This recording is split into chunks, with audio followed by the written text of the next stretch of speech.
Great question, Rishi. My take is, if we speak about stability, structure, flexibility, adaptability as the four dimensions, uh,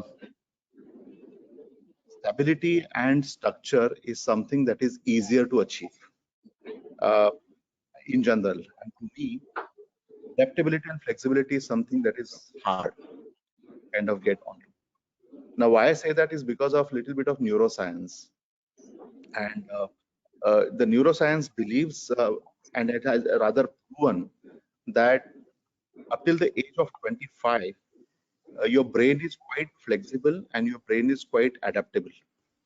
So when students are there in their college days, the brain is developing and it's very adaptable, it's very flexible.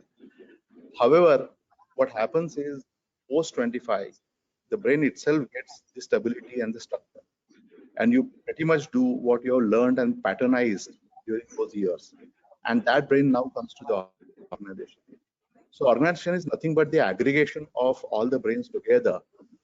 So it is therefore difficult to have that kind of a change, adaptability and flexibility in the organization set. The point is, what actually has to be done now to ensure that the change is a welcome process, and it's a difficult game altogether. So all I'm saying is that stability and structure is given as far as human evolution is concerned, something that we prefer.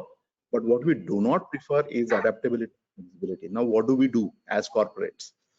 I think context plays a very important role in doing that one. I'm a firm believer that information or knowledge sharing does not change anyone. To a larger extent, I'm saying, if it could, then we would not have a great market for fried food. We will not have smokers in the world because information would have changed them. But information doesn't have that capability to change people. However, information in a changed context is very powerful. And I will give example of the pandemic that has happened.